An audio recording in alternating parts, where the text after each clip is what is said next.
Hey, Kelly, I don't know if you can hear me, but I just wanted to say hi. We're just going to get started at 6:30.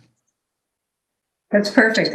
I'm always cautious about technology. I like to get on a little early and make sure it's You working. know, I normally, when we set up these meetings, do like a half an hour buffer, and it totally slipped my mind for some reason this time. But I see a lot of people are getting on early, so that's a good thing. So good to see you.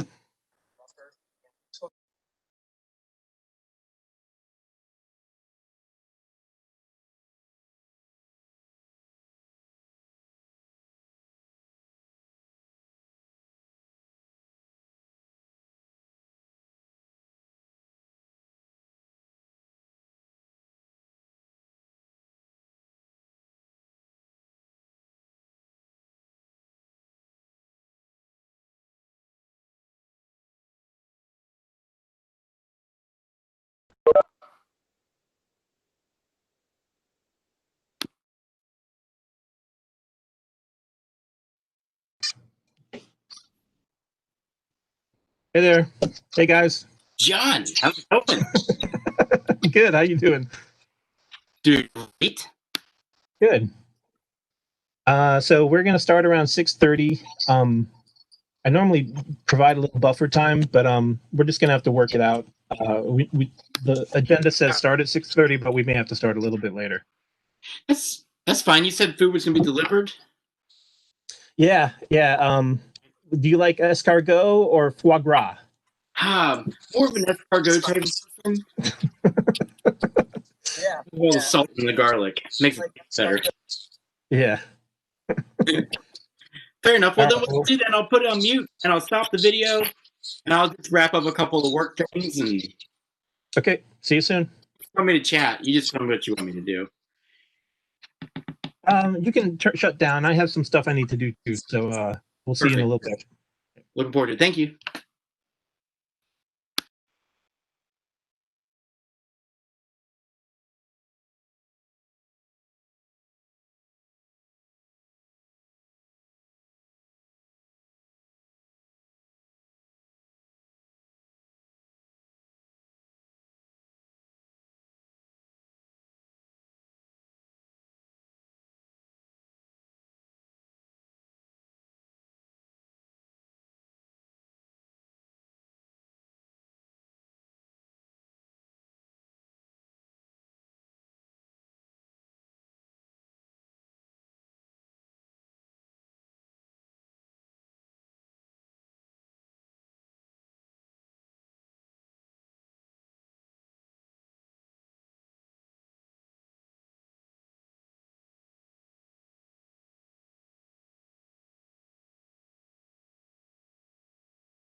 John, I just wanted to let you know that I don't have the ability to record, but do we need to do that with the live broadcast? Or is that going to make a recording? Let me look at that really quick. I think it might.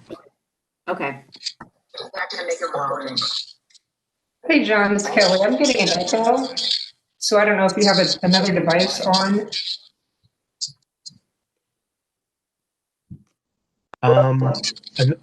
I know the audio for WebEx is very finicky.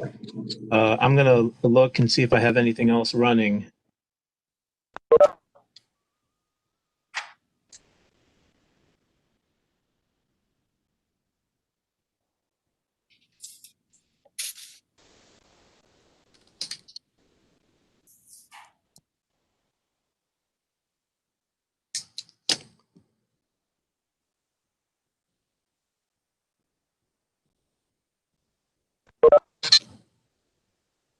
So with the audio in WebEx, such as it is, many of you may be used to this already. By the way, my name is John Dimitriou. I work with Frederick County Planning, and along with Dennis Suprzinski and Kimberly Golden Brandt with the Livable Frederick Office of Planning and Design. I had our start time set for 6:30. I want to give people a few more minutes to log in. But just to let you know, this is being live streamed through our publicinput.com website, just for your information, and we are recording this meeting. Yeah, so I'm just going to give a couple more minutes just to see if we have any other people who are going to hop on.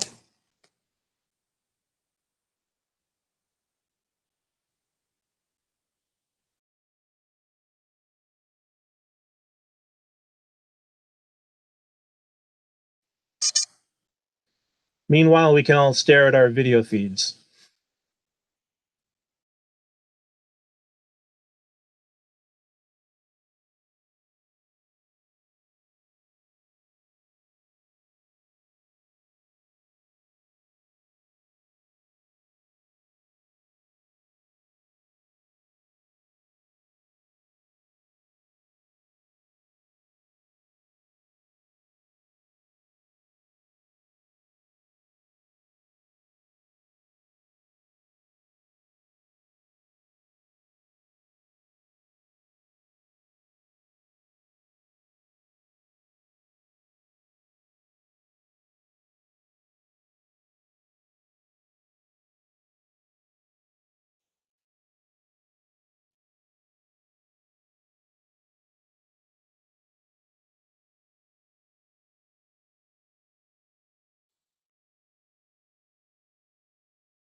Hey, John, this is Carl while we're waiting. Not Yeah. to put pressure on anybody else, but I want you to know I read the briefing book cover to cover. What's that? Say that again. I said I read the briefing book cover to cover. Atta boy. That's only Wow. It's only because Dennis put pressure on me. Did you read it before bed? Actually, that was the thing that got me to sleep. Yeah, that's what I'm. Well, I'm glad to hear that.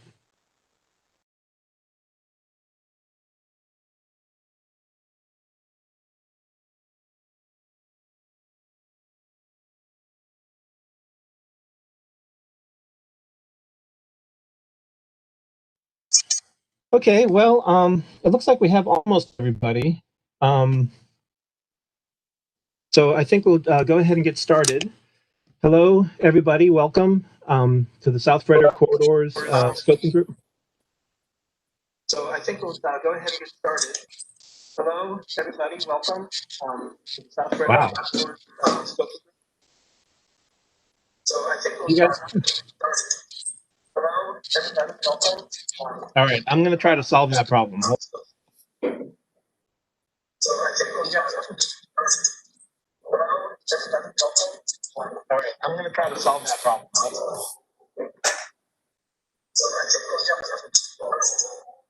Kelly, you are showing up as the speaker on my end. Try muting your line.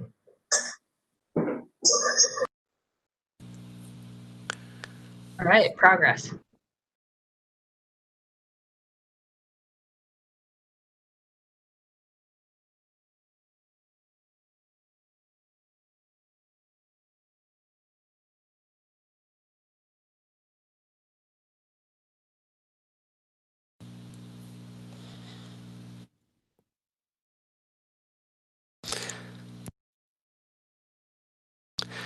John, you're on mute. Can you hear me now? Yes, we can. I just wanted to make sure the live feed was still running. All right. Well, thank you, everybody, for participating in this scoping group for the South Frederick Corridors Plan. Like I mentioned earlier, we are trying to live stream this meeting. It's viewable at the publicinput.com website /9470. And also, I just wanted to mention that during the last 15 minutes of the meeting, we're going to take public comment through that same webpage, which is www.publicinput.com /9470. And there's a phone number and a meeting code where callers could be listening to the meeting, record an audio message, or provide a live comment when we call for it. So onto the plan. We at the county are very excited about this plan. There's a lot of potential, we feel, here to look at redeveloping this area in a way that kind of builds on its already significant assets in terms of infrastructure and in terms of economic activity. The idea of a redevelopment plan for this area has actually been under consideration since before 2010, when the previous comprehensive plan for the county was completed. And since then, we've had a number of shifts in priorities, and things for this plan never really kicked off. So now, finally, after more than a decade, we're beginning this plan, and it kind of feels a little unreal. But here we are. So now we have been thinking about this plan for a long time, but just to be clear, there isn't currently a drafted plan. We've done a lot of work in the background, but there's no sort of official drafted plan that we're kind of waiting to truck out. We will be drafting the plan, and we will present the plan to the Planning Commission as a staff draft, and we anticipate to do that in the winter of 2021.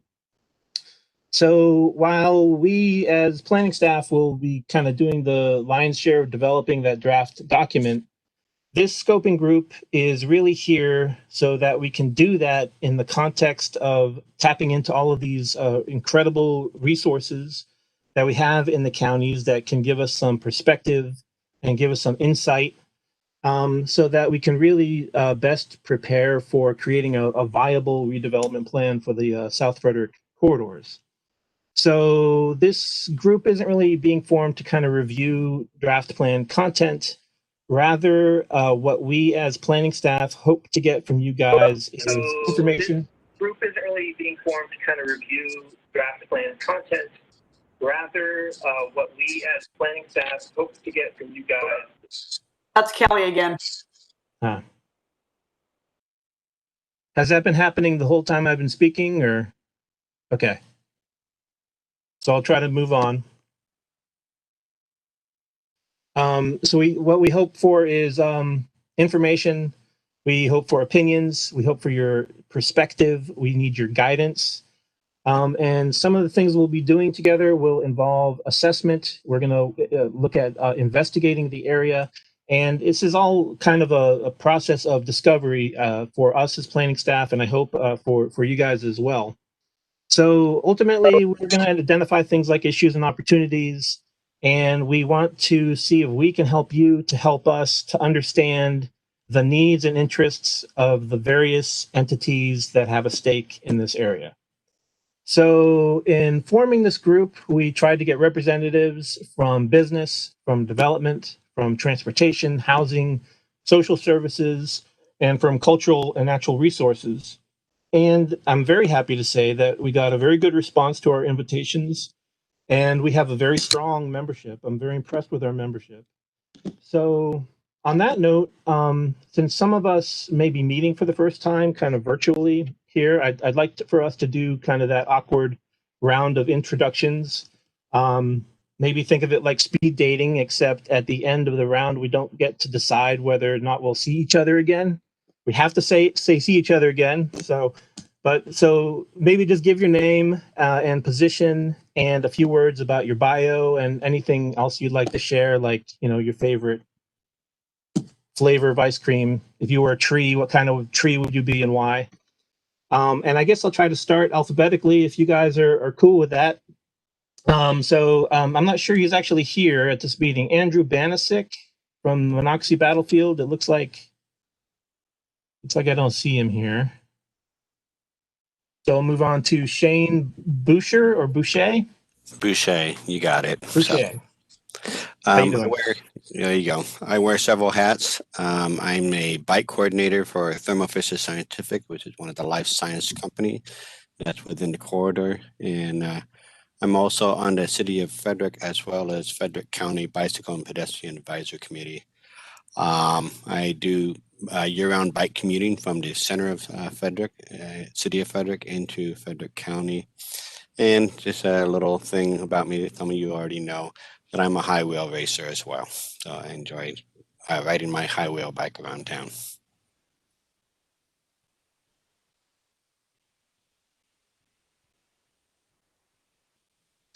That's cool. Thanks for sharing that. But let's move on to Mr. Mike Henningsen. Hey, I'm Mike Henningsen, Executive Vice President for London Hospitality. We manage 4 Marriotts and 2 hotels in Frederick. We have 13 hotels overall.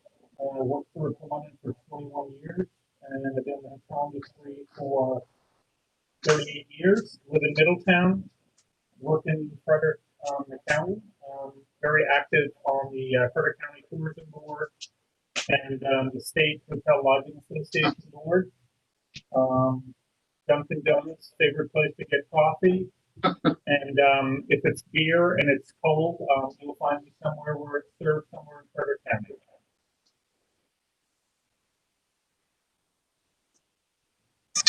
Excellent. Thank you, Mike. Faith Cleric. Yes, hi.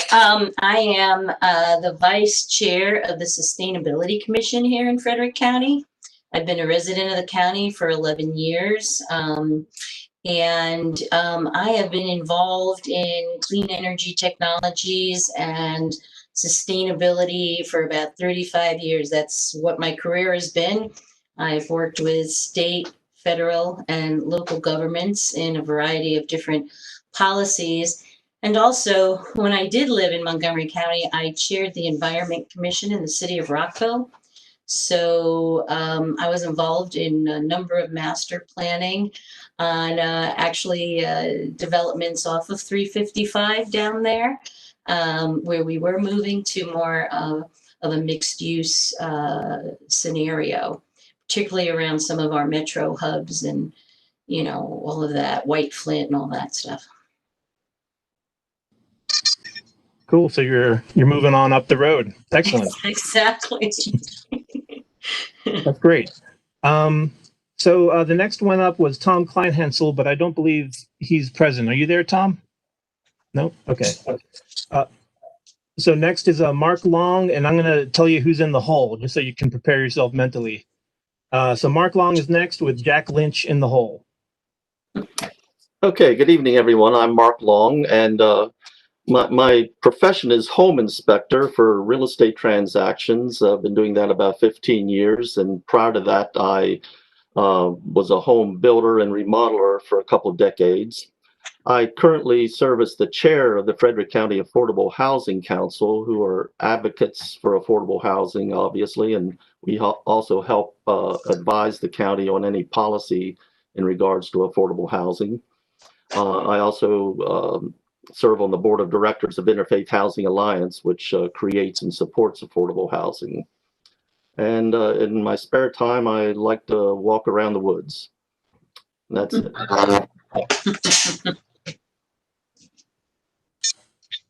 So Jack Lynch is up, and then Noel Manalo in the hole. Hi, I'm Jack Lynch. I've been involved in Frederick County planning since before the 2006 comp plan, and currently on the Frederick County Historic Preservation Commission.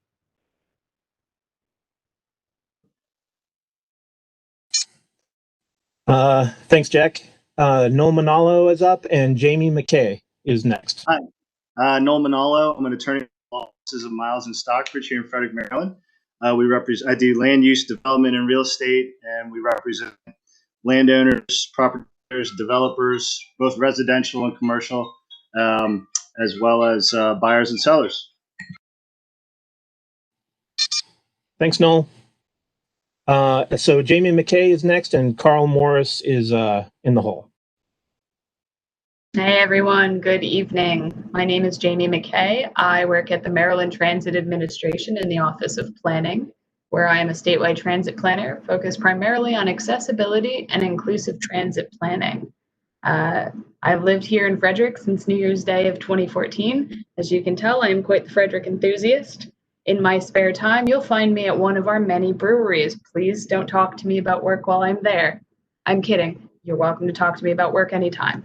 I also am an avid cyclist, and I volunteer with our local Frederick County Animal Shelter. Awesome. Thanks, Jamie. Okay, Carl Morris is next, and Peter Murray in the hole. Hi, everybody. Carl Morris with the Madden Companies. We're local developers, leasing firm. I've been in Frederick since 1987. My background is commercial real estate, construction, and development of commercial real estate. We do industrial, office, a little bit of multifamily, and a little bit of mixed use. A little known fact about me and Kelly Russell. We are schoolmates from the great school of Shepherd University. Back in the day.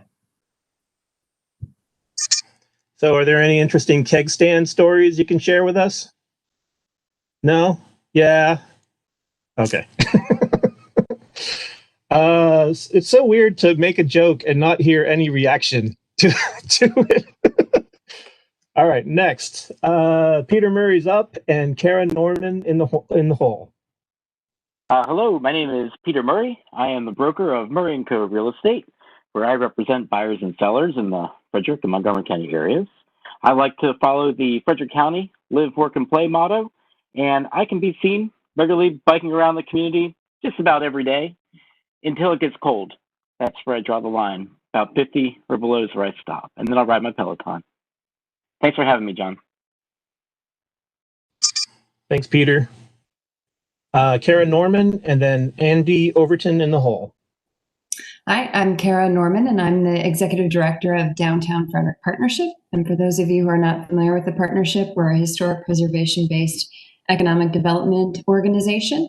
I am a urban planner by training. I just had someone in the past couple of days ask me what that AICP thing meant behind my name. And little fact, and I may as well just warn you, I have a dog named Milo who is quite talkative. So there's a chance you might get to hear from him in addition to hearing from me. What kind of dog? He's a mutt, but definitely part beagle. Definitely. That's it. We just got a puppy, and I had no idea how much work it would be, but we're getting there. Yeah, they're rough. Okay, so Andy Overton is up, and Kelly Russell is in the hole. Hi, folks. I'm Andy Overton. I'm with Mount St. Mary's University. Now, although our main campus is in Emmitsburg, I'm from the south side, at our campus down by the Frederick Scott Key Mall. I work in workforce development and adult education and training. I'm coming to you live from beautiful Hagerstown. I, too, have 4 dogs. You'll hear from them. It will happen. You asked a very good question, John, in the beginning. My favorite ice cream is mint chocolate chip from Turkey Hill, and I'll fight you if you want to tell me anything different. So I appreciate the opportunity to be here. My oven is going to go off. I'm also cooking dinner. Things are going to happen. Welcome to, post-COVID meetings. Sorry. Is Turkey Hill green or is it white mint? Please tell me it's green. It's green, and that is a very important question. Yeah. Okay, Kelly Russell is up, and Daniel Severn is in the hole.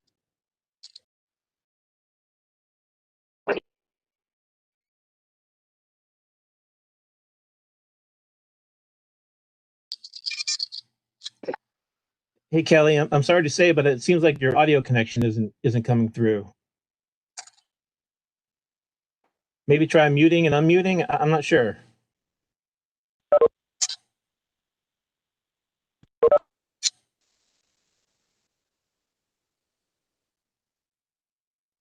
Yeah.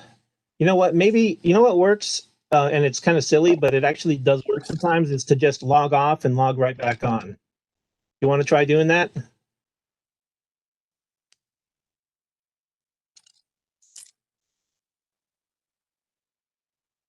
Okay. We'll see you soon. I thought you'd never leave. Just kidding. Let's see, Kelly, Danny Severn, you're up, and then Rick Weldon in the hole. Hey everybody, my name is Danny Severin. I work for a developer here in town called St. John Properties. We've been active in this market since the mid-90s. Like Mr. Morris, I've been involved in Frederick since 1987. That's unfortunately when I was born, but I was born here in the hospital. So I'm a native through and through, went to Middletown High School. I went to this really prestigious school called York College, and then decided that I needed to get out of Pennsylvania. So I came back to Frederick in the midst of the Great Recession, got a job. I've been here ever since. They can't get rid of me. Fun fact about me, in my younger days when I was really dumb, I did some powerlifting. So I used to be able to bench press over 500 pounds. It's useless. It makes tying your shoes really hard. I break a sweat trying to button my top button. It's awful. I don't recommend it. If you have children, tell them not to get into the sport. Wow, that's impressive. So you're the muscle of the group. Very good. So Rick Weldon. And obviously the youngster. Good evening, everyone. Rick Weldon, President and CEO of the Frederick County Chamber of Commerce, the largest county chamber in the state of Maryland by membership. We're very proud of that. Even despite the effects of COVID, we're happy to report that we're the largest chamber by membership. So what I find interesting about tonight is I had sort of sworn off public processes when it comes to land use planning a long time ago. The last time I was involved in something like this was the Adamstown Regional Plan in 2001. So I guess on some level it's good to be back. On some level I find it flat out terrifying. Yeah, I agree with you on the terrifying part of it. Kelly, awesome, you're back. You missed that Danny can bench press 500 pounds, over 500 pounds. He's by far the strongest person in the group. Wow. Can you hear me? Yeah. Can you hear me okay now? Yeah, we can hear you. Excellent. Yay! I'm so sorry for all the technical stuff. It's bound to happen. So I'm Kelly Russell. I'm an alderman with the city of Frederick. If you don't know what an alderman is, it's essentially a city council person. I cannot bench 500 pounds, although when I was a police officer in my previous life, I could squat 275 and deadlift 300. So in a weight class of 123, that's my brag. Happy to be here. This is exciting. I am not a real planner. I get to play one on the planning commission in the city of Frederick. I do love this stuff though. I'm hooked and I look forward to contributing what I can to this process. Thank you. And I don't eat ice cream. I'm a salty, eat a chip person. I'm salty and sweet. You name it. So that's awesome. Thank you guys. You know what? There's somebody named Denise Barton, and I'm wondering if that might be someone who we missed earlier. The name doesn't ring a bell. Good evening. It's Denise Barton. I'm Vice President of Business Development and Strategy for Frederick Health. I'll be representing Tom Kleinhansel in the meetings, and I'll probably be joined by my colleague, Mike McLean, who's Vice President of Support Services. My responsibility are business transactions and ensuring that we have distributed services across Frederick. And my colleague, Mike, is responsible for facilities planning. And we have over 22 sites. So that's really our role for being here, is thinking about how we can best serve this corridor. That's excellent. Thank you for joining us. And thank you for everybody for doing that. So one question I'd like to ask all of you at this time is, who are we missing? In this area, who are the people that we need to contact? Maybe not so much to be a part of this group, but for us as planning staff to get in touch with, to understand what their needs are, their interests. Who are we? Who do we need to meet? And if you can't think of anybody right now, it's fine. I thought of someone too quickly and cut you off Oh, rudely. go. This is Jamie. Certainly, we have a number of community members with disabilities, and I think incorporating the disability community first and foremost in any of these discussions is the best thing we can do.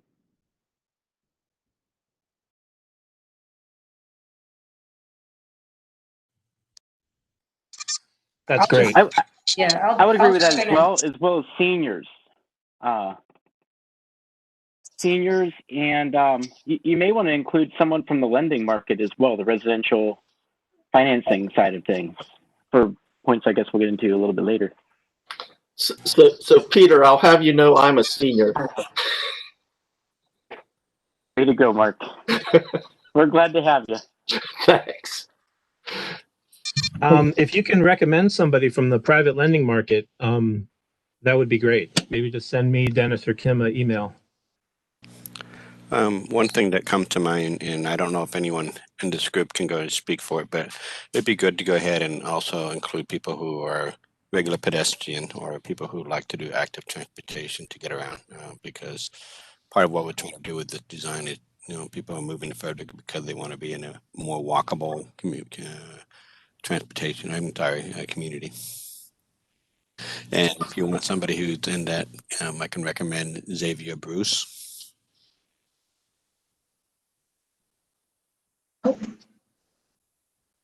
John, this is Carl. The one stakeholder that we don't have at the table is we've got, as you know, on the Route 85 corridor, a number of retail centers. Except for Michael's group, I don't see a whole lot of that participation. I think somebody should be here, either from BSL or the Hill Management. Did you say Hill Management? Hill, yep.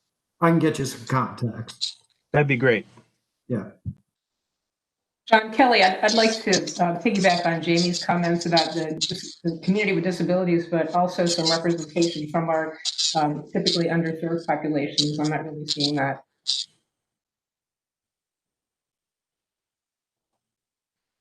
One other thing that was brought up previously is representatives from transit, and the way that we're structuring the production of these plans is that we are going to have two separate but sort of parallel groups, one focusing on private or exo county representatives, and the other one focusing just on county government. So people from from transit, from the senior services center, those types of representatives will be on kind of a corollary group.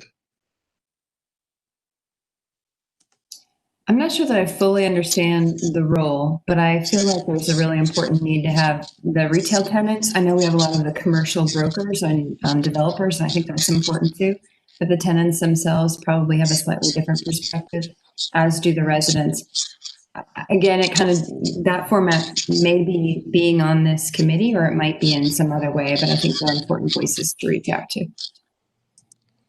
Yeah, and part of this is also kind of the very beginning of a very long process of public outreach and trying to get people involved.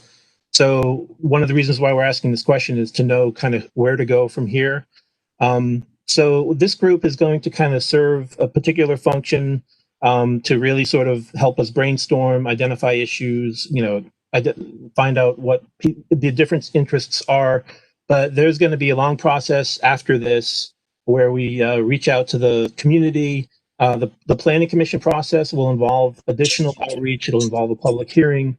So it's going to be a long road, but just to let you know that we are definitely going to incorporate a lot of these other entities as we move forward. Yeah, I mean, the other question I have is, in this area, are there any even existing neighborhood groups or, localized associations, either because they're small business owners or, they're residents in whatever housing, currently exists in this area? Because I think that's important. In my experience, those kind of neighborhood groups oftentimes feel left out of this kind of process because you're looking at future development and new ways to, you know what I mean? Develop the properties, but they're already there, worried about what rentals are gonna, what's gonna happen to the rental market, what's gonna, you know what I'm saying? So, right. Yeah, particularly small mom and pop businesses. That might be the one sort of aspect of our outreach up to this point that we need to sort of regroup about is sort of the local, the tenants, any residents that are there. There aren't a lot. The 85 through 55 portion of the site on the east side of 270 has barely any. There are just basically a few trailers at that location, and then the west side of the study area, which I'm going to go over with you guys, there our proposed study area does not include a tremendous amount of residential either. One of the things we're going to ask you guys to think about is how we can introduce residential into the area in an appropriate fashion. But that's a discussion for the future. So anything else? All right, so now I'm going to give you a hopefully brief presentation. One of the ideas behind this is to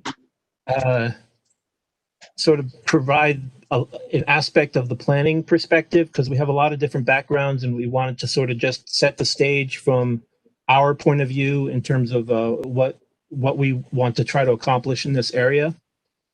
So this is going to be kind of about the purpose of the plan, especially relative to the Livable Frederick Master Plan, which was adopted back in September of 2019. And the first part is going to talk about procedure. So I'm going to share my screen here.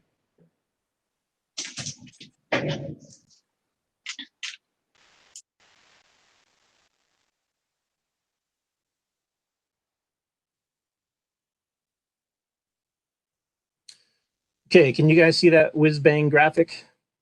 Okay. Looks good. So procedurally, the South Frederick Corridors Plan is a means of implementing the vision and the policy objectives described in the Livable Frederick Master Plan. Or did I say South Frederick Corridors Plan? Yeah, the Livable Frederick Master Plan, which is the LFMP, and I'll refer to it as that from this point forward. So the LFMP is a master policy document, and plans like Sugarloaf and South Frederick corridors are more focused plans that take a lot of the general content and try to make it more specific. So we have a number of vehicles for doing this. We have large area plans, which one of which is happening right now is the Sugarloaf area plan. The South Frederick corridors plan is a corridor plan, clearly.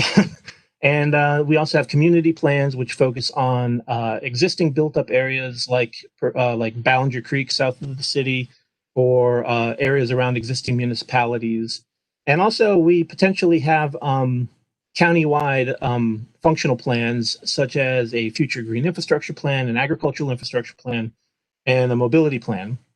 And all of these documents together cumulatively over time constitute the Frederick County Comprehensive Plan. So each one of these is sort of like an update to our comprehensive plan, with the LFMP serving as this core policy document and all the other plans serving to kind of implement what's in the LFMP.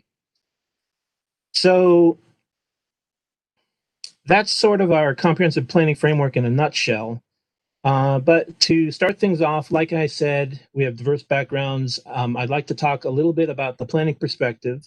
So the South Frederick corridors is, like I said, about implementing the Livable Frederick Master Plan, which means that there are policies outlined in the Livable Frederick Master Plan that are being implemented by a plan that focuses on the physical development of a place, which means that there are many ways the physical design of places is connected with the potential to realize policy outcomes.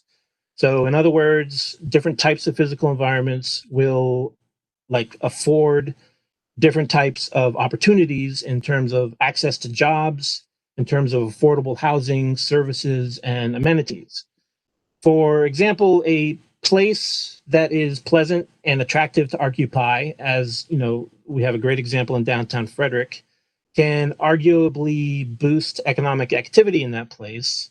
Or a place where services like a grocery store are within walking distance to a lot of people will likely result in fewer vehicle trips on the road and more efficient use of infrastructure. But the situation we're faced with as we begin this plan is that many of the policy outcomes described in the Livable Frederick Master Plan are not really best supported by the kind of place that we've been building in this region over the last several decades. And this is really the result of a general process that's been occurring globally over the last several decades. And it's a process that involves the expansion and the spatial reorganization of cities into a metropolitan scale development pattern. So it's really kind of a new kind of city that's been created regionally and globally. And it's kind of one massive city, but it's also very spread out. And in essence, a key component of this pattern, at least in this initial stage, is that origins and destinations are spread very far apart. And this one fact, this spread out land uses, results in really a spectrum of obstacles to achieving many of the policy outcomes described in the Livable Frederick Master Plan. And one of the biggest obstacles, but certainly not the only one, is the type of transportation system that's required to make this regional, uniformly spread out city function, which is a system where the only viable way to really get around is with a car. So in this system, you can't typically walk or bike as transportation because things are too far apart, and they're often not conveniently or safely interconnected. And mass transit isn't optimal because very few places have a high enough concentration of people or shops or jobs to even identify the important routes or the important centers that transit is really designed to connect. And so with respect to the policy outcomes of the LFMP, cars can be considered to do kind of a bad job because they require a lot of energy, a lot of space, a lot of investment in infrastructure, a significant share of our income to own and operate, and they contribute to pollution and climate change. But really, kind of what else is there? Not many people walk, bike, or ride transit. A small fraction do. So even if it's a policy that results in positive outcomes, why waste time on this policy if it's something that nobody uses? But in reality, I would hypothesize that nobody uses it in part because land uses are not designed to enable their use. If land use was more concentrated and mixed, then walking, biking, and transit would work better, and I would argue be used much more. But then you could also argue that people love living spread out and that we need to fix the roads, not waste time on reconfiguring land use patterns so that they can support better access to destinations without cars. And in response to that argument, I'd like to take you through a quick kind of a thought experiment of sorts. So here in this slide, you see that typically cars need a certain amount of spacing between them based on reaction time to help them avoid collisions. And this spacing distance is based on speed. So if you follow the 2-second rule, which actually nowadays I think they call it the 3-second rule, which actually increases the buffer zone. But if you follow the 2-second rule, which is what I learned when I was in driver's ed in high school, a car going 25 miles per hour needs 74 feet of spacing, and a car going 45 miles per hour needs 132 feet of spacing. Now, in complete gridlock conditions, in a basically bumper-to-bumper traffic on a 4-lane highway, you could fit 424 cars on about a half a mile of roadway.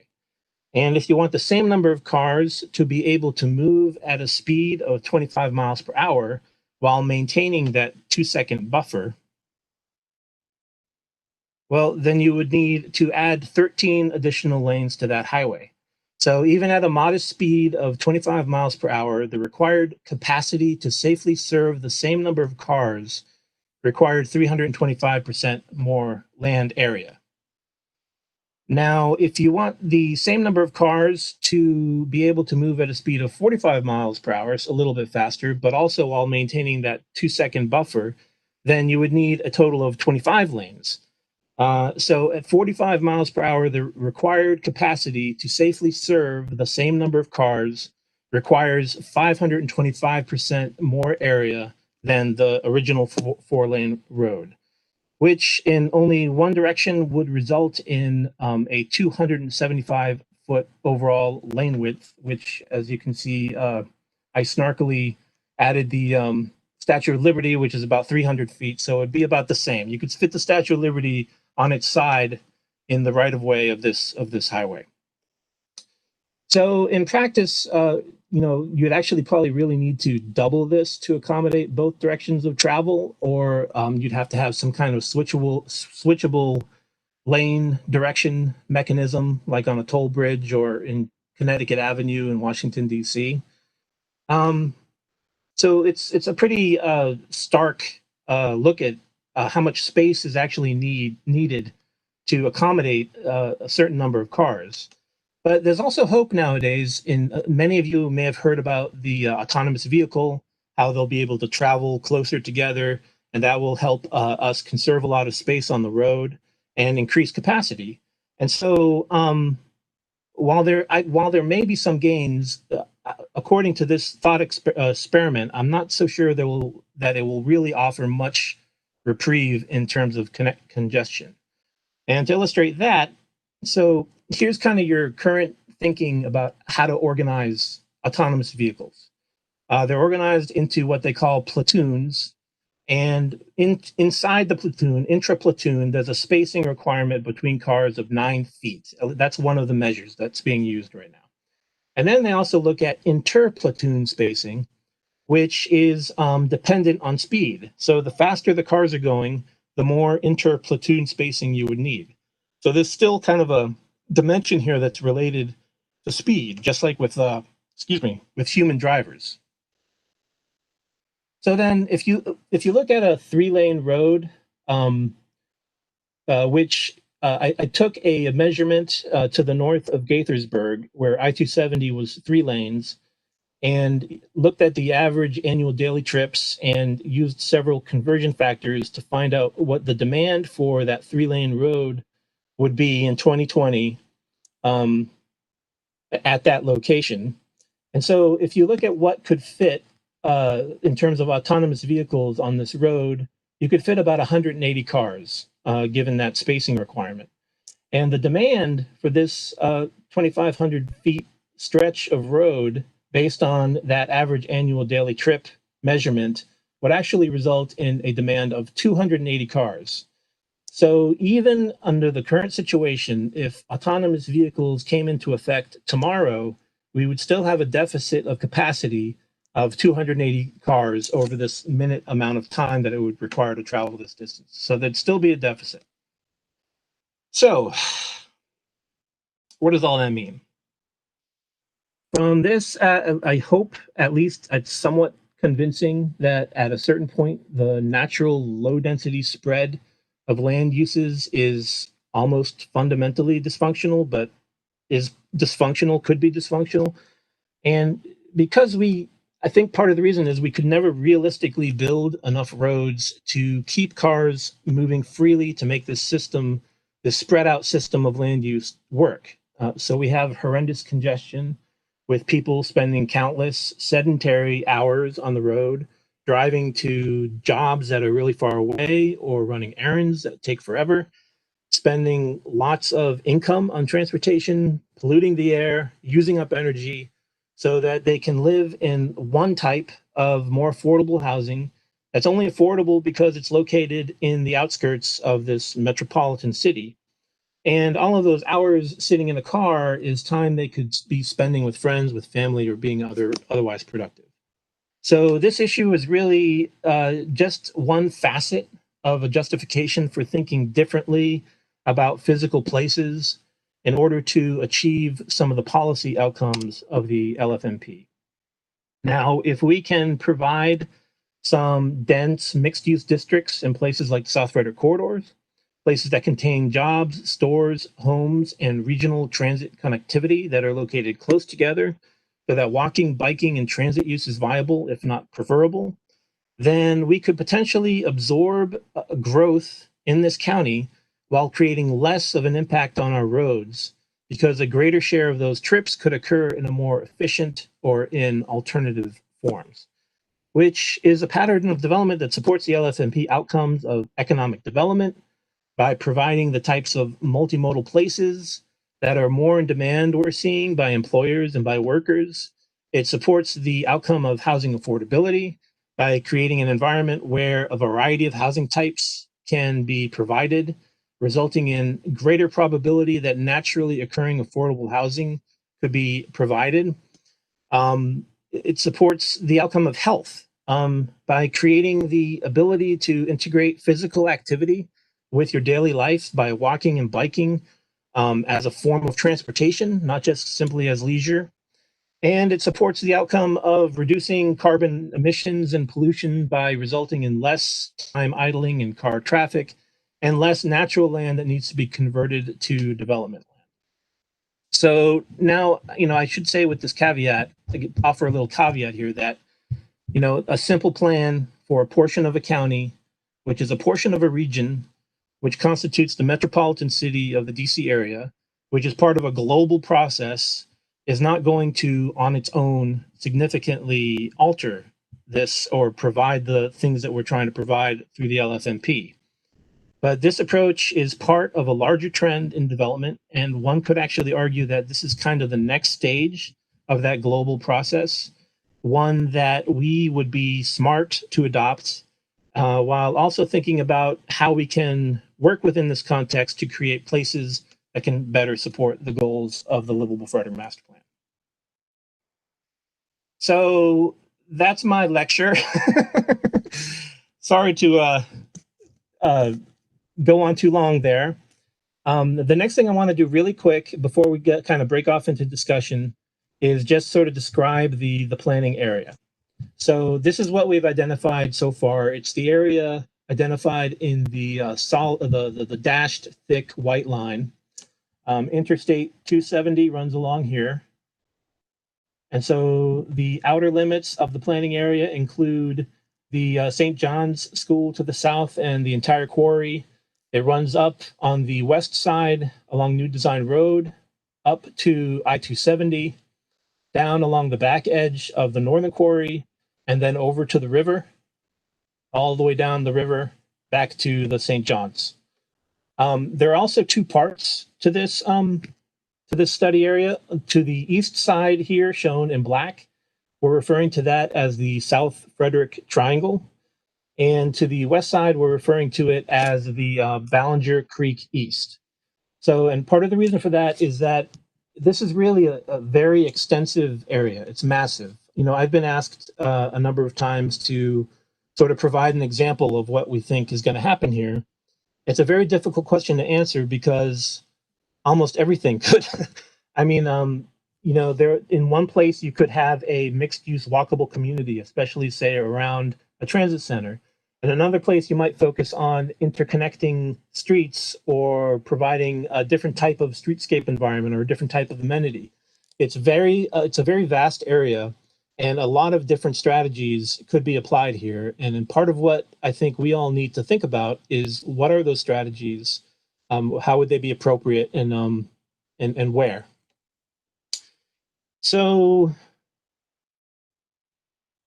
yeah, that concludes my presentation. And now I realized that was kind of a lot to chew on. But I'd like to see if I can get any feedback or what your impressions are, or try to initiate a discussion while we're here. One of the things that kind of struck me about this area that we're looking at is that we got two quarry pits that are a significant amount of acreage there. And I'm curious as to what your thought process is about how we incorporate these type of businesses as the overall plan of this area. The one thing I want to say is that Dennis Superzinski and Kim Goldenbrandt jump in here anytime. You know, I kind of took the brunt of the presentation, but you know, we all work together, you know, so back and forth. So I'm not kind of the sole source for this, but one thing I would say is, you know, these quarries, the northern quarry is still in operation, and probably will be for the foreseeable future. The southern quarry, as I understand it, is no longer in operation, but I may have to confirm that. And you know, what happens to the quarries? I think there are still kind of mineral processing operations and a variety of different kind of industrial functions happening in those quarries. But in terms of mining in the southern quarry, I believe that is not in effect as it is in the northern quarry. So one thing I'd like to just add to consideration, anytime I look at transportation corridors and look to the future, I think about telecommuting and what that trend is going to look like. And what do we do in the areas in terms of improving connectivity, improving choice, in terms of making sure that people who want to telecommute are able to work effectively from their homes. So in terms of infrastructure development and things like that, the companion piece to this, I believe, one of them is to look at that whole issue of what's the projected trend in telecommuting? Because guess what? I'm one of those people that drove down 270 into Washington, D.C., you know, day after day. I know what that was like. And I will tell you that, you know, my opportunities to negotiate any amount of days of telecommuting was pretty high, okay? And I think more and more people, especially coming out of COVID, will look to do that. The models will prove to be successful in terms of worker productivity and things like that. So I really do think we need to seriously look at that projection. But the other thing is the infrastructure, because, you know, people have to have choice in internet providers and, you know, speed and all of that to be successful at it. One thing to think about, if you guys can hear me, I haven't talked yet tonight. My name is Dennis Superzinski. I've been with the county for about 16 years. And so the one thing that has come up in the past mostly from business owners, kind of south of the city, has been high-speed data access at a moment of change for that particular a lot of new technologies or old technologies with new delivery devices, Elon Musk's cloud of satellites. So we have some additional opportunities coming down the pike that may not be totally reliant on wires in the ground or overhead lines for high-speed data. But up on the business side, you realize quickly that once you leave their city of Frederick area, it can be, back to Lynn County and North County in terms of high-speed internet access. If you don't have a cable line, you are pretty much, or access to Verizon high-speed, limited to things like Net and other such companies. And it does limit your ability to own and operate a business. It can be limiting. I think we're discovering that now in terms of students and patients are placed under in a time where they're forced to effectively telecommute like the rest of them. But it is something that has been on our radar for several years. Something that we've got in terms of a wide functional plan that would look at what we can do as the local government along with the private sector. This is one of those infrastructural services that is not necessarily provided by a government agency. Although, with the cable agreements and some of the other public utility agreements, we sometimes have a hand in it, but very much aware of that. And obviously, any future is very much tied to your ability to operate a business, work from home, or home with data access. I'd love to jump onto those ideas for a brief moment. Again, Jamie from Maryland Transit Administration. With regard to telework and the changing environment as we move through this, certainly this is reflected in our ridership numbers. So our MARC and commuter bus ridership was down 90% or greater throughout the last 6 months. And that is an indication of the types of people and the types of jobs that are available by transit right now. We're seeing many of our higher wage jobs transition into a teleworking opportunity like I am sitting here in my kitchen. But you'll also note that in a lot of our local jurisdictions, Frederick is not an exception. A lot of folks don't have that option, and thus our core service, our fixed route and paratransit ridership has not seen such a substantial decrease.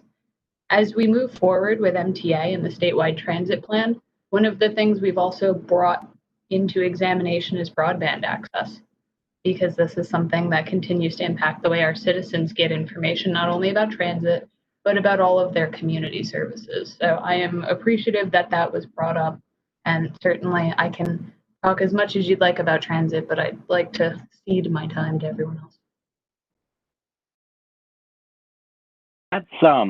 That's a good point. And to kind of carry on that comment, Jamie, this is Peter Murray from Murray & Co. Real Estate. And just so you know, if you hear a little helper, I have a little helper here. He's coloring with me. Has the latest Alice report been reviewed and brought into consideration for the affordable housing component? Because I think this area has about 20% of the county jobs, but it only represents about 15% of the county income. So I think in order to really make it walkable, we'll need more housing for lower income individuals. And from my understanding, that's really where we picked it up from the Alice report.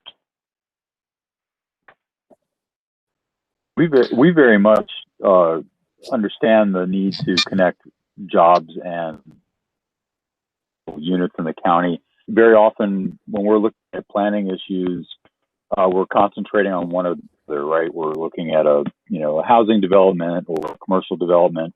The reality of the last quarter century is that we have to be considering them simultaneously, people like Jamie who are looking at transportation issues, folks like yourself who might be looking at housing issues, and most of us who are looking at the economic development aspect of things, understand that connection needs to be there. And I should say that on the region, the Metropolitan Washington Council of Governments is very much concerned with this particular issue, and they look at the jobs to housing ratio.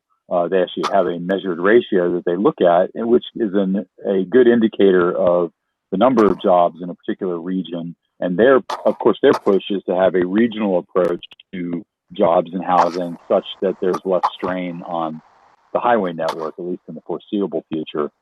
So, planners talk all the time about these things being interconnected, but wow, they are very much interconnected.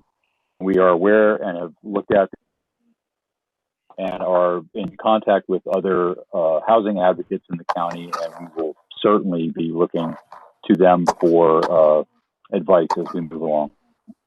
Sure. Yeah, I was just going to say,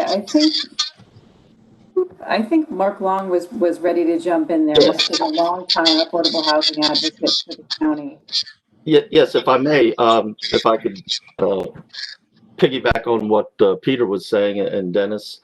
So yeah, I think it's crucial that we have a diverse range of housing options near where we have all these retail stores and all these the shopping mall, the strip malls, and all that.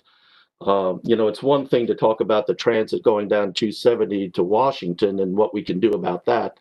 And I really think in the long run, more people are going to be telecommuting, and that in and of itself will lessen some of the traffic. And then we have the autonomous vehicles, and that's going to lessen that.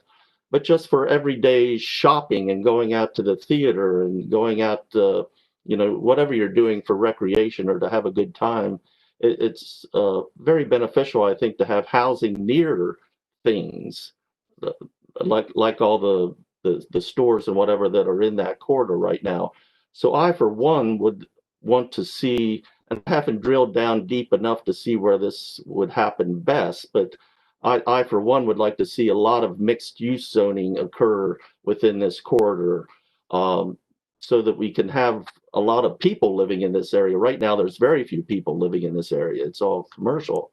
But somehow it needs to be transformed so that we can have housing for all the regular working people, the wait staff, and the mechanics, and all the healthcare workers or whatever they may be, that be able to live in this area and be near amenities. So that's kind of where my thinking is at. I would like to see that happen somehow. I've always felt like there was potential here to target the ALICE population, the ones that are above the federal poverty line, but can't really afford to buy housing in the county. There are a lot of factors that go into the actual affordability of a unit as it's built, regardless of the unit type. But it always seemed to me like this particular location has a lot of potential for providing a lot of housing for that ALICE kind of segment. Maybe not so much the low income segment, but more not to exclude any segment that requires, affordability assistance, but I've always felt like this has a lot of potential in terms of targeting that segment that is above the federal poverty line, but can't afford current housing costs in the county. Shane, did you have a comment? Yep, I did. For the past 5 years, I've been looking at different ways to get people to use active transportation or to use transit to get to our work site, Thermo Fisher Scientific. We have a lot of warehouse jobs that are in our area, and there continue to be more warehouse jobs, even with the Monoxy Goodwill industry is expanding rapidly. Many of the employees that are working at those sites typically live outside this particular Southern Corridor area, and their options are either to take the bus, maybe from the Golden Mile area, or from other parts of Frederick to go ahead and take down. And I've already experienced it myself. It takes about an hour and a half to go ahead and take the bus from Golden Mile all the way down to the Westview Plaza, whereas a 20-minute bike ride gets me there in quick, and it's really a very convenient way to do it. However, and talking with a lot of my staff, the biggest concern is that they don't feel safe, that they don't feel like there's a safe route for them to go ahead and ride their bikes to the Frederick area. And I know that on my part, that's probably one of my biggest barrier in terms of getting people to consider bicycling as a viable transportation mode to get to their jobs. And I think with the access increase in number of warehouse that I've been seeing going up, and we're going to get more. And if you've been down Executive Way, you're already seeing that they're already kind of clearing the land for more buildings there.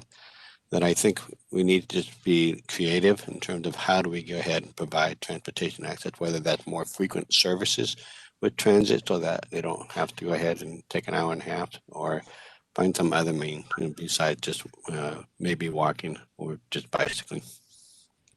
Yeah, I'd like to tag in on that. I think one of the things that happens, and something the county should do, is try to do a tax value analysis per property or acre and look at that and see where the greatest value is in terms of tax base. When we talk about mixed use, the thing that we don't see happen, that we really need to see happen, is instead of all these large flex buildings, we need to see retail at the street level, and we need to see housing opportunities above it. Because when you get that kind of density, then you can create a number of units for lower income people, I believe. Yeah, I mean, just what you said, I mean, one of the biggest transformations down in Rockville is bringing the retail to the sidewalk. Instead of having these expansive parking lots and these setbacks in the, strip malls and shopping areas, we deliberately plan to move the storefronts closer to the sidewalks, and then with that to plan for added public transportation. And quite frankly, when I go down there, I see a lot more people than in the past waiting for buses along Rockville Pike than what existed 15 years ago. Simply because you come out of those stores, if you have enough, commuter stops, people are just, riding themselves, further down the pike to, the mixed use setting where they live. I should go ahead and add that over the 10 years I've been riding back and forth to work in Frederick County, I have seen a tremendous increase in number of people bicycling. So there's definitely a positive trend. There are people who are definitely, and not only that, but we're seeing more electric bike being ridden on the street as well. So I think you have a opportunity here to go ahead and maximize and really provide value for people who do want to go ahead and bike to work.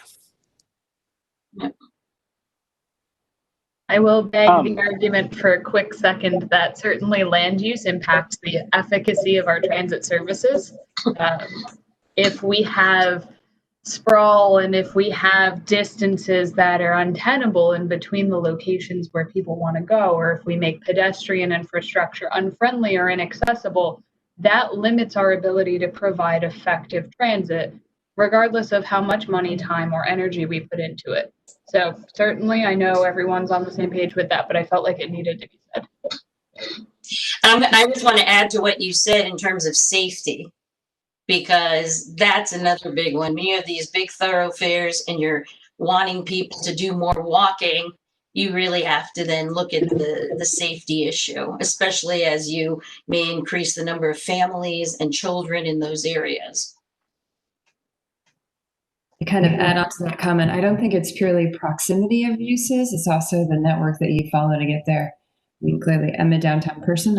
I'm one of those one-car households who walks to work every day in a non-pandemic setting. And there are places that it's not comfortable to walk, and it changes my walking pattern. So I think it's not purely that things are proximate. It's also what that streetscape is like, what that sidewalk is like, what's the condition of the sidewalk. And kind of the conversation about retail and residential above. I love that model, but I do also want to put a word of caution that we need to keep in mind how much retail our community can support, and having that be kept in balance with the number of people who live in our community.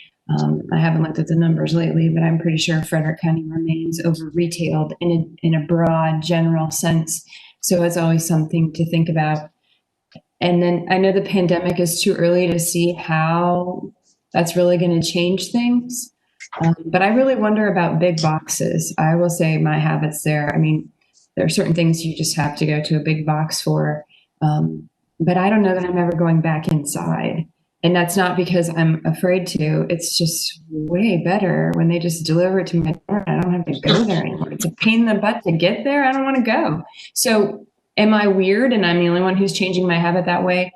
Or what's going to happen with that kind of retailing? And are we going to change it? They don't need the store if we're going to get it just online. And I guess I just also want to make a pitch for green space. I think there's a lot of parts of this area that we're talking about that as we look at developing and we look at bringing more residents in, we need to reintroduce and bring back green space to this corridor. And maybe even give a thought of community gardening and things like that, so that, you know, there are amenities that, you know, families across the socioeconomic spectrum can look forward to and participate in. And there, yeah. So, and yeah, anyway. Carl, I saw you. Oh, sorry, Kelly. Go ahead. I saw Carl raise. Go ahead, Kelly. That's okay. I just wanted to go back to the whole big box thing and the fact that we don't necessarily need to have those spaces to go to, and the same phenomenon we're seeing with office space and with other brick and mortar, that, you know, do we need as much space as we have? And so those are opportunities to, you know, either repurpose or redevelop. And we're just going to have to see how that trend goes. I know that the COG and the Transportation Planning Board is doing a lot of analysis on how this pandemic is moving us. So I think it's something to think about.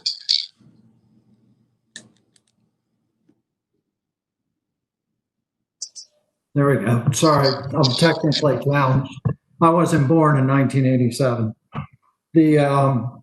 I agree. I agree with Kelly, with Kara. I think it's interesting when I read your Frederick County cluster dynamics on page 4, and I'm assuming this was put together, you got the data back in 2016. I think COVID has changed the commercial real estate landscape across the board. And I think Danny would agree with this. It is truly going towards the biosciences and the e-commerce. I think that when you look along the I-85 corridor, you're going to see substantial changes. And what I mean by that is, Kara, you mentioned it. You know, my wife's the same way.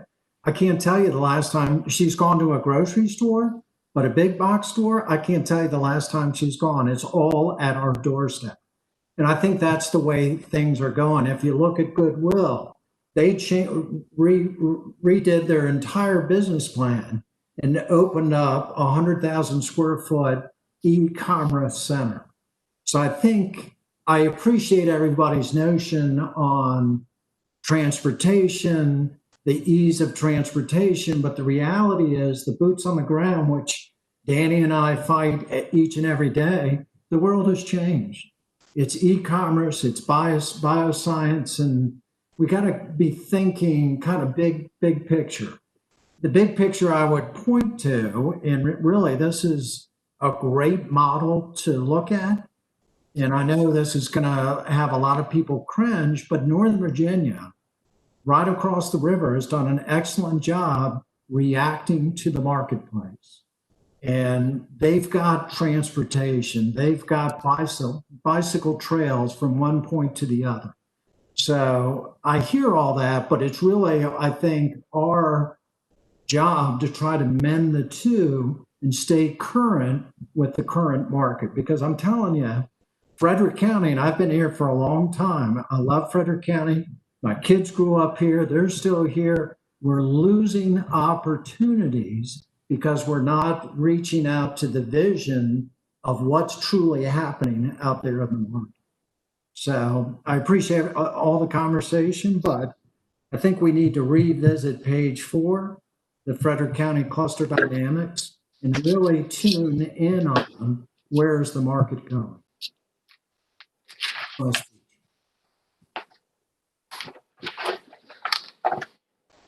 I just go ahead and, oh, Danny, you wanted to say something? Sure. I mean, I certainly echo that. I mean, Kroger, I mean, I couldn't tell you how many conversations I was in a part of for a 690,000 square foot railroad accessed distribution hub that was this awesome company called Toys R Us, which is a big part of my childhood. Peter, your little helper in the background probably will never hear of Toys R Us. It's true and it's sad. But I mean, to think of what that would have been, I mean, it was an albatross. How do you have a functionally obsolescent building like that, which, 10, 15 years ago, rail access, I mean, it had everything it could possibly need.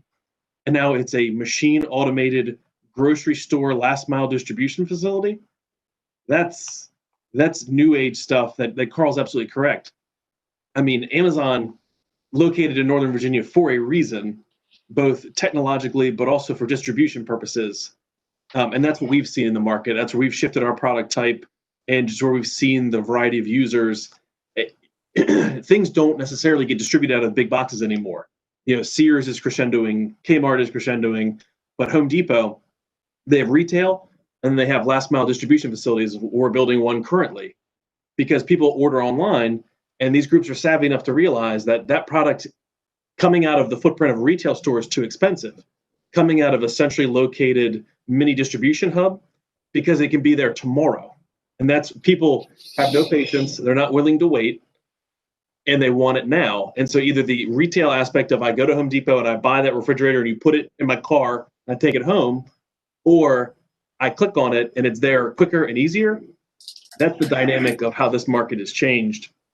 And that's where we're seeing the impact of, truck traffic, functional product type, functional roadways, and proximity to 270 is critical to this corridor. But also, the improvements to 270 with the bridge, the overpass, the reconstruction of the intersection in front of 5301 Buckystown Pike, all critical to propelling this corridor to continue to be successful. Long gone are the days where, you couldn't go on Spectrum Drive because FSK Mall, because the traffic would back up for 50 miles. It's a different world now. I mean, Christmas is in depressingly, 60 days. It will be a different world. And so I think it's something certainly not to lose sight of, exactly what Carl said.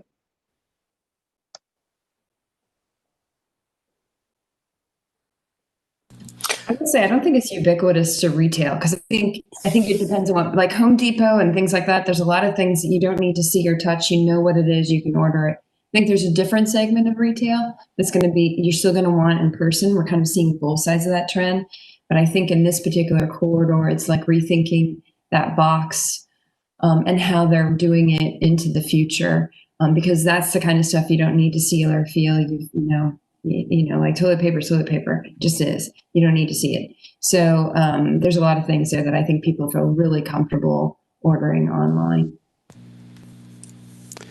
I also want to go ahead and just kind of bring up the point that you're right. It's very convenient to go ahead and order things and have things delivered to your home. But for lifestyle choices, people like to go ahead and be able to get outside. Maybe they're not bike commuting, but they just want to get outside. And so you'll see that the Ballinger Creek Trail is becoming very popular, and people look forward to going ahead and seeing that open up more. And the developer that's working on the housing development right off of Ballinger Creek, he intends to go ahead and have a grand opening for that particular trail through the private neighborhood by next year of springtime. So this opens up a 5-mile route or longer that gives people an alternative way to get to Westview Plaza, to all those shops and everything, that makes it more accessible. So it's something to consider, something to take into consideration, that maybe transportation to work may not be the big driver, but it's really accessibility to getting out, to walk, can walk to the store, or can bike to the store, or things along that line. Jay, and this is Carl. I 100% agree with you. We're the developers of the Westview South development. And there was a trail system that was there. And we actually, this was years ago, traded with the county and gave them additional parkland so they can continue that trail up to New Design Road.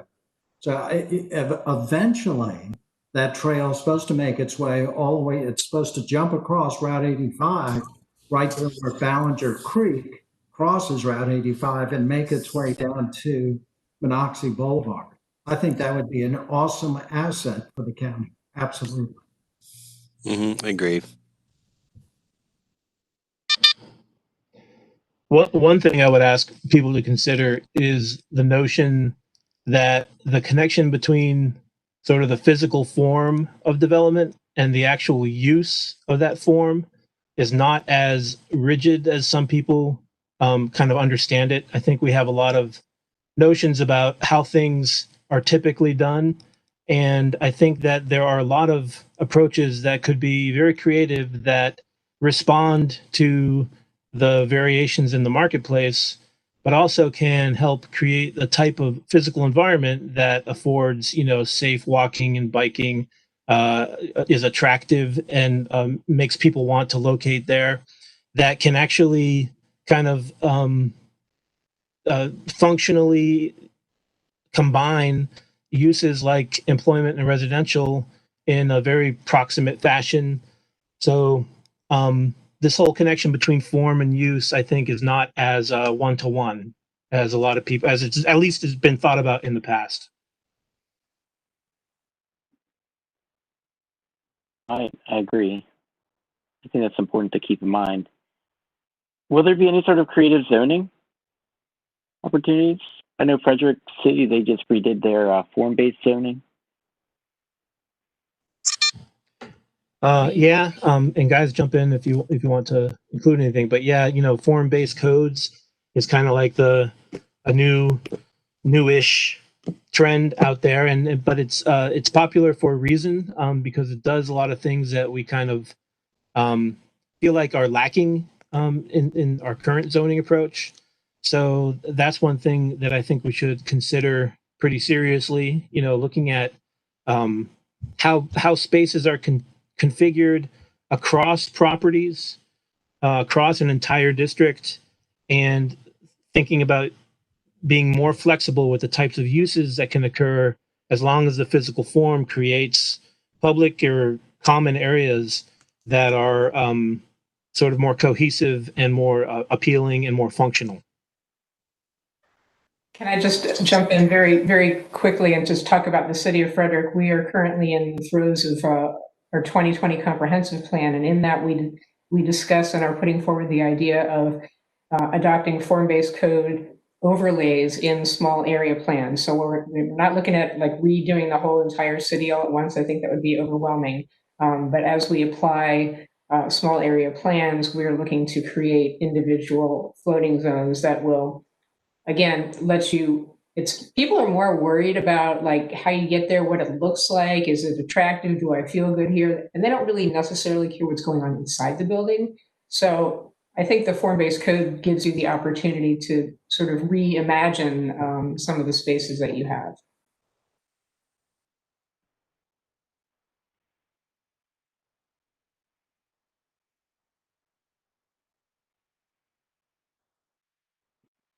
This isn't a complete thought, so maybe I shouldn't share it, but I keep thinking about some of the infrastructure, the buildings that we have in this corridor, and they're not the type of building that's going to be, it'd be easier, cheaper, faster to just tear the building down if you wanted to redevelopment into a different use because of what's been invested in that building stock. So it strikes me as a challenge or a place in need of incentive is in a form-based setting. In my mind, I'm imagining that the building is flexing between different uses, but that is inherently, I would think, a more expensive building to create the opportunity for that flexibility between different uses. That's something we have historically in downtown Frederick. We have buildings that were built to last, so it makes sense to invest in them, to switch between residential and office and all those uses. And I just don't know enough about new construction to say that if you're going to if your vision of form-based is not only that it's about what it looks like and it doesn't matter what's happening inside so much, but if it's also that inside space is inherently flexible, aren't we talking about a more expensive building than exists today and in a vast generality in this corridor? I don't know if that's the case or not. I honestly don't. I mean, I'm going purely based on instinct, responding based on instinct. I think it could be, and I think it couldn't be, and it could depend on the circumstance and what you're trying to respond to. But in the long term, if the buildings are built to with the notion of flexibility and responding to changes in use over a long period of time, then while that may not make much of a difference to an initial investor, societally, we're spending less money kind of tearing down buildings and building new buildings. And I would just add in too, the most sustainable building is a building that already exists. So from a sustainability perspective, if you can reuse it or repurpose it, that's always, not always, but can be a good thing. I agree. The commercial to residential repurposing. A lot of models out there to follow. Yeah, I think one of the issues, though, that comes up, and I think Kara's right, that the types of buildings and the nature and the way they were built with large parking areas and not much public infrastructure purposing of the properties do lend themselves to tear down. And one of the other problems that comes up is, the county's own requirements and codes for, redevelopment and new building require a lot of different things today. So it probably is going to make more sense to demolish and start fresh to meet the expectations. That kind of touches on another thing that we want to seriously consider with this plan is the notion of providing incentives for development that accomplishes what we want to accomplish. And that can take the form of potentially tax rebates, can potentially reduced fees, potentially lower requirements. I mean, stormwater in this area, Dennis talks about this. There's a lot of potential to think about community systems for stormwater and how, your impact can be mitigated off-site through some kind of a community system, which has already actually been implemented in a few places. If you look at Grove Road and Industry Lane, there's kind of a common stormwater area along there. So there's the one thing I think we should consider is how do we make it really easy, in Dennis's words, how do we make it really easy for people to do what we want them to do? I just wanted to jump in a minute and just say, one of the there's so many good ideas here, but one of the problems I'm having is we don't have any criteria. We don't have anything that sort of says, what are the, what's the vision here? I don't want to use the word value, but I mean, I understand, but I'm talking about things like, do we want to keep some of the smaller businesses in this area? Because when you start to do development, what I've seen mostly is you drive some of these small businesses out of the area. So is one of our values to say we would like to try and retain, some of the businesses that have been here historically. I'll give you a perfect example. It's called Juliet's Luncheonette. It used to be Vignola's. Vignola's was in Rockville Town Center. We loved it. We knew the family. It was a restaurant. It had been there for decades. And we couldn't come up with the right package to keep them. And so they came up here to Frederick, but which in many ways was unfortunate because they were a fabric of the Rockville Town Center that we lost. So I just personally think as part of sustainability, we need to look at what is the, how much change are we looking to bring in terms of business type, in terms of what's been here historically, and where are we moving in the vision of the future? And is that vision, can it accommodate some of the past? Whether it's our building stock, whether it's the type of businesses, that type of thing. Are we trying to be compatible with that? Or are we just trying to kind of start fresh and move in a completely new direction? And for me personally, I think there's some need to have some vision dialogue here of what is it we're heading toward. I think that's an excellent point. In fact, I think it's one of the central purposes of this group is to really kind of help give form to that vision. I think ultimately what the plan is going to present is basically a design vision for the area. It will be kind of a design vision plan, and then the regulations, the form-based codes, if we move in that direction, are the implementation of that very detailed, very specific design vision. So I totally agree that that's a good avenue to discuss. Yeah. I just wanted to say with stormwater and green infrastructure, I hope when we're talking about a community system or approach that we're not talking about gray infrastructure, that we are talking about green infrastructure. I mean, this area has a lot of old development that hasn't taken that into account, and it's right next to the river, which already has quite a few flooding problems as they exist today. But we don't want to make that worse. We want to try to make that better and work. Right. Speaking to Faith's point earlier, and you can go ahead and educate me, but how prescriptive do we want to be with this thing? So I look at the master plan at the 50,000 foot view. Are we looking at this South Frederick corridor more at the 20,000 foot view, or are we getting more granular than that? I think ultimately the staff draft document will be pretty specific on a site-by-site basis. And in terms of our discussion, I think it's okay to get very specific. And in fact, I wanted to mention one of our kind of mediums for gathering input is this map that we produced on our public input site that allows you to place kind of a pointer and provide a comment, and the comment is tied specifically to a geographic area.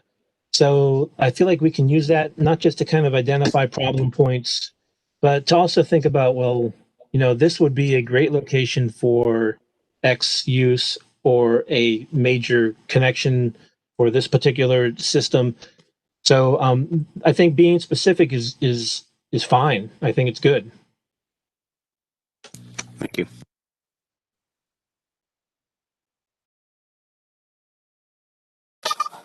So I just wanted to do a time check. It's now 8 o'clock and we don't want to keep you any later than 8:30. And we do want to talk about our schedule for future meetings and homework, and honor that last 15 minutes that John mentioned for public comments, either recorded or live. So John, do you want to talk about scheduling for future meetings now? Yeah, so you know we have a pretty diverse group here, and you know everybody's very busy. So I wasn't sure what would work best for everyone. We could potentially try to find a regular meeting time, like every 2 weeks. My one concern about that is making sure that we have enough to sort of discuss and talk about.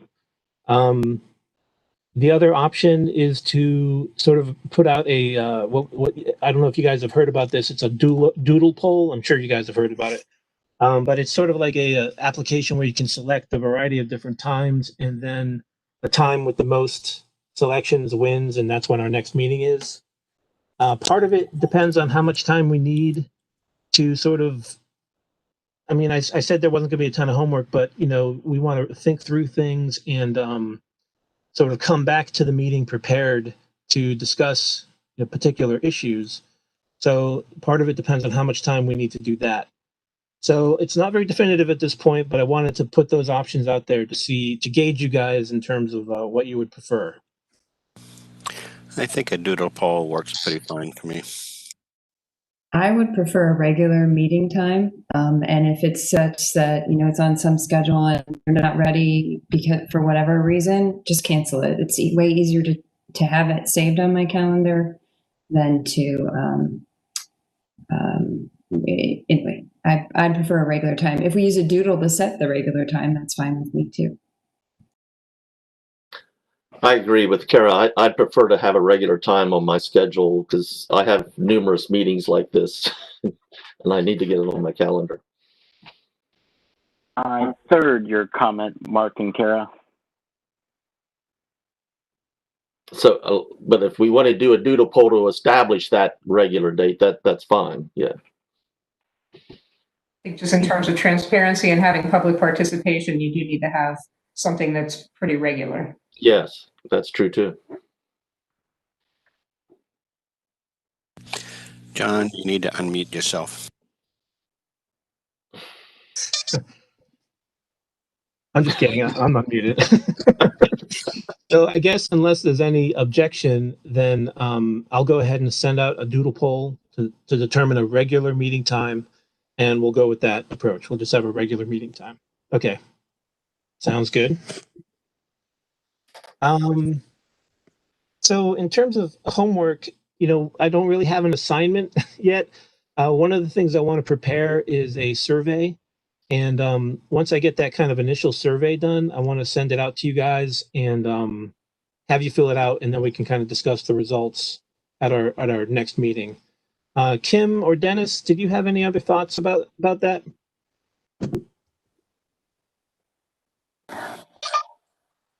Yes, one question I had, John, in terms of the comment map, I don't know if you want to do a screen share and show people how that works, if people already have a good sense of that. And if we want people to sort of get the word out to their constituent group that's available, and we're receiving comments, we want to hear from people. Yeah, that's a good idea. So let me share. Okay, so this is the public input project page for the project, 9470publicinput.com. Meetings show up here with instructions on how to provide comment. This is us live, but it'll be us live in about 30 seconds. There's a bit of a delay there. And then below that, there's this map, this aerial map, where you can kind of pinpoint a particular location, click add point,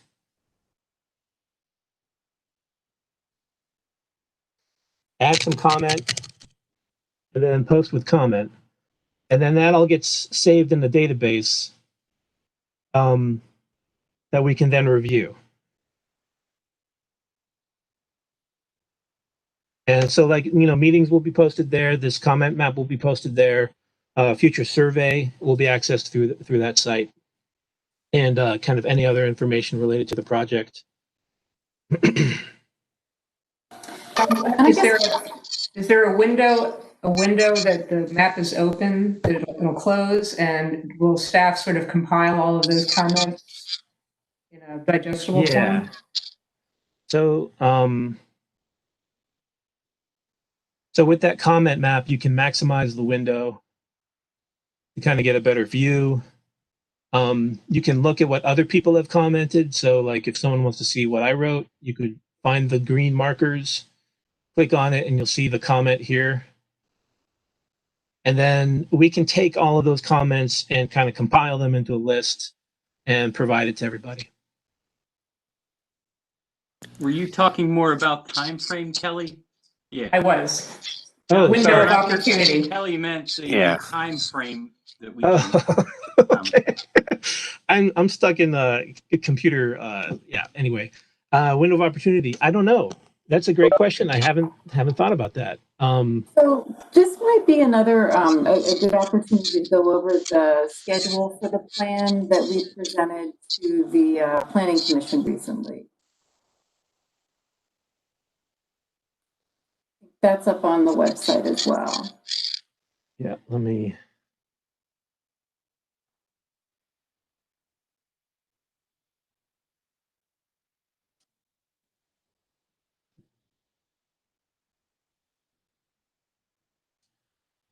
Okay, here we are again. Here's our Division of Planning website. You can go to our Planning and Design office. And from there, there's a list of all the current planning initiatives, like South Frederick corridors. and information will be posted here. There are some community forums available here. And if you go to overview, there's a project schedule included there. So we are looking at working with you guys through the end of January, potentially having some kind of a community charrette, for lack of a better word, but some sort of design visioning session that will involve you guys as well as members of the community during that period at some point. And then we want to forward our draft plan document in winter of 2021 to the Planning Commission. We're anticipating a public hearing for that in June or May, and then forwarding the plan document to the County Council in August of 2021 to be adopted in December of 2021. So pretty compressed time frame. So speaking to Kelly's Russell's point, if we were to get public comment on that map, when would the deadline be? It looked like based on that, you're looking at maybe February at the latest.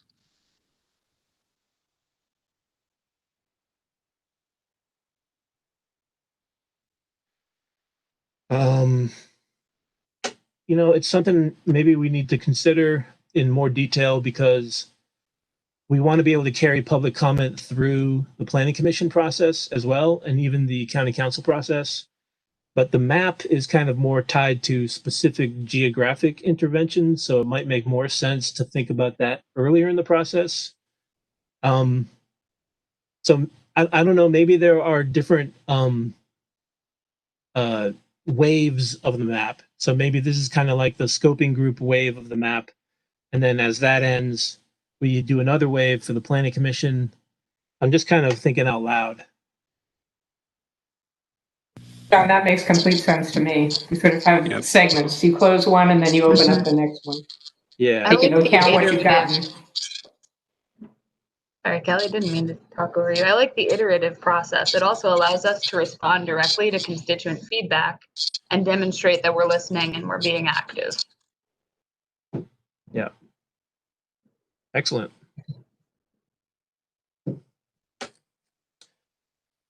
Okay. I think go ahead, Kim. I did want to jump in with one thing, and that's that you all have the briefing book, and in putting that together, John really did try to anticipate, you know, what questions you might have, what information you might need as a participant in this process. But as you go through that, if you feel like, hey, I'd still like more information about this, or I'd still like a presentation about this, and please let us know. And that's not something you have to let us know tonight. I mean, any of our meetings or between meetings, if you want to email John and let him know, I'd like us to have someone come and talk to us about this, or I'd like more information about this. I mean, that's fine, and we welcome that. And like I said, we feel like the briefing book is pretty thorough, but there may be things out there that we did not think of including that would be helpful to you as you're assisting us with this plan. I just want to go ahead and give kudos to you, Kim, and your staff putting this book together. It's really a nice starting point. It really helping me to really get up to speed quickly about all the issues that we're trying to cover for it. So thank you for putting it together. Oh, that's all John. So thank you, John. Yeah, everyone, it does look really great. Super impressed. And I only found one transit-related concern, which for me is pretty impressive. I'll follow up offline. Please do. Okay, so we do have one caller. Caller, if you can hear us, can you please press *3 to enter the queue so you can provide comment?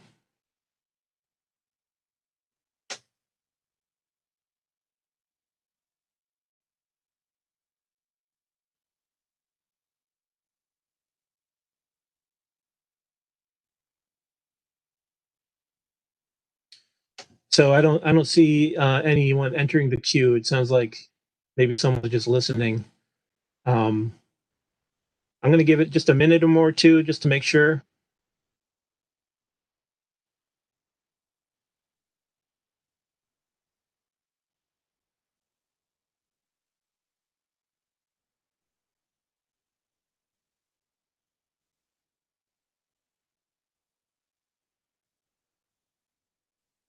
Okay, good.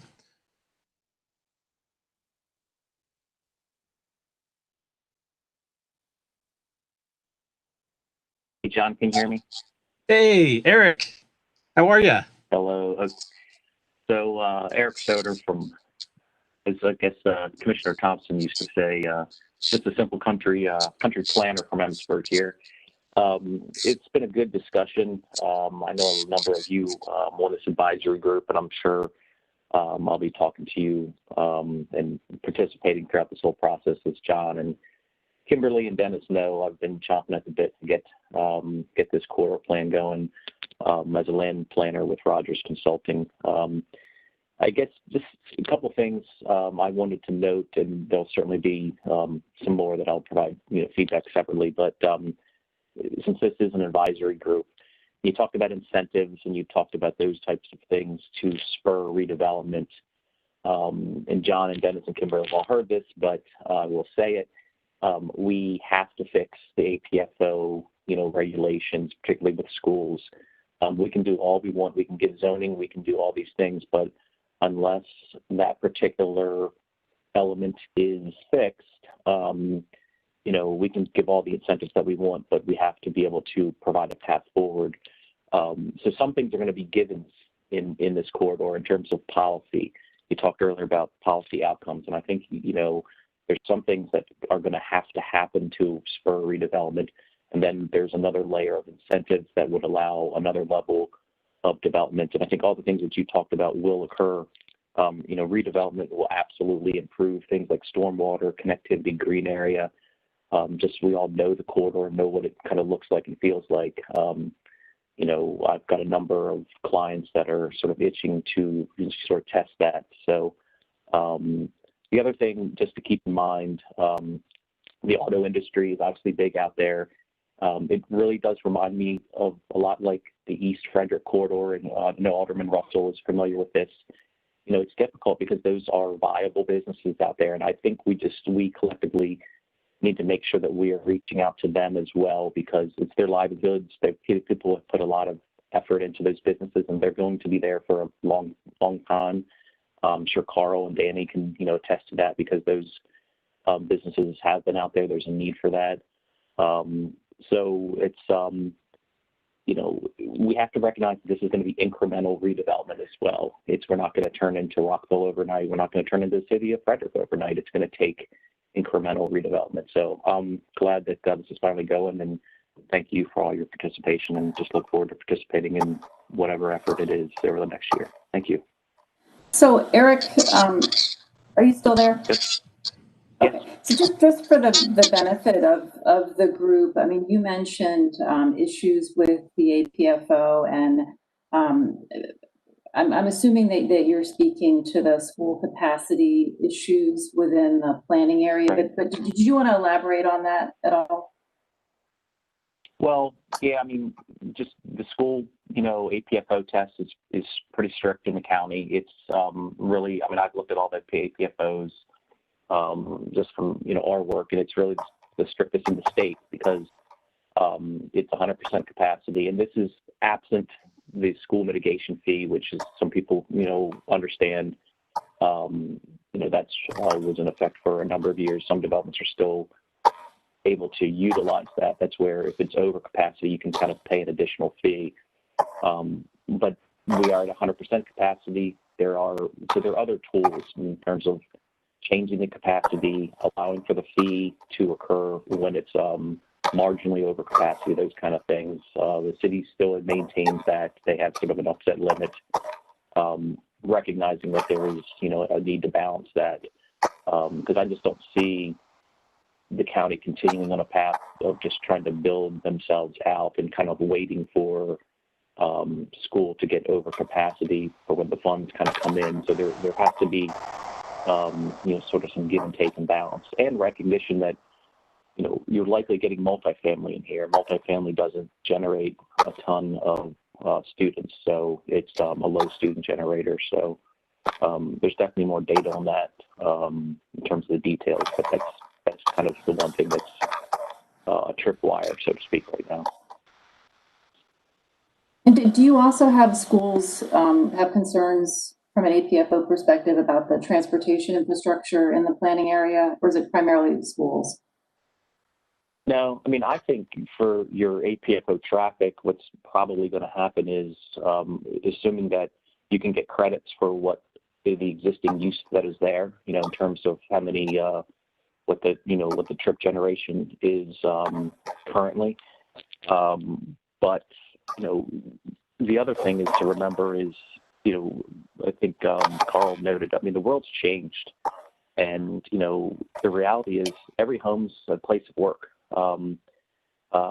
And, you know, I think it's definitely here to stay. I mean, I'm in Emmitsburg.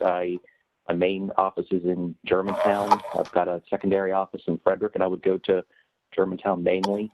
I haven't been to Germantown but 3 times in the last 7 months. Frederick office a few times, and you know, I was one of those trips up and down 270, and it's not there anymore, and it's working out great. So I hope to not have to continue to do that. But I think it's just changed. Things have changed. I think we need to recognize that collectively, and so I think the transportation is going to be solved because there are, you know, for one, I think there's a lot of connections that can be made, but I don't think there's going to have to be a lot of wholesale kind of blown out types of things. The one thing that I would strongly look at is what the city's doing with the fee.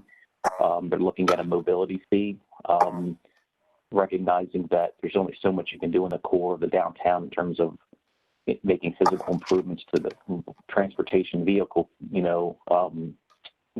network. And it's hopefully going to be simpler, faster, easier to collect a mobility fee that can go to a variety of sort of transportation improvements, some of those things that you guys have talked here today. So hopefully that'll get folded into the discussion as well. Thank you, Eric. Yeah, Kelly, did you? Oh, sure. Kelly, did you want to comment on the mobility fee at all? It looked like you started ready to. Oh, no, I'm just nodding my head. Okay. I mean, it's something that's in process right now. We're actually going to be discussing some more details at our next Planning Commission workshop, the date of which I cannot tell you off the top of my head. But essentially, it's the concept of, rather than a developer paying for a traffic impact study that we know is going to produce results that are simply just not buildable, that money instead be directed to a fund that would assist us in pedestrian and mobility connection kinds of infrastructure improvements. So if it says, we know a traffic study is going to say you need to widen the road, but it's North Market Street, we know that's not happening. So that money would be better spent improving other accesses and other improving other ways to get around mobility. And hopefully it's structured in such a way that it's an incentive that you want to develop in as opposed to out. So not only does it make it simpler and easier, but hopefully it's more affordable too.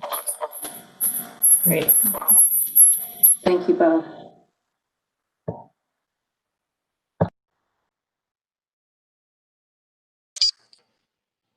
Okay, with that, I'll just ask if anyone has any final comments before we adjourn tonight. Yeah, I do, John. While we're somewhat on the topic of incentives, is it correct that this corridor is in an opportunity zone? Yes, that is correct. So if the current legislation doesn't get changed after the election, how long do people have to make use of that incentive? I'm not an expert in this at all. I'm not either, but that is something I'll look into. Okay, or I didn't know if anyone else here may be an expert in that area. I have no idea. Carl?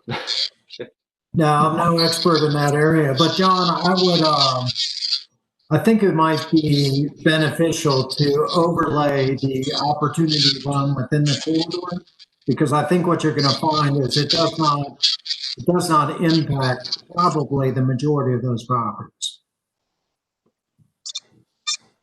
Okay. Thank you.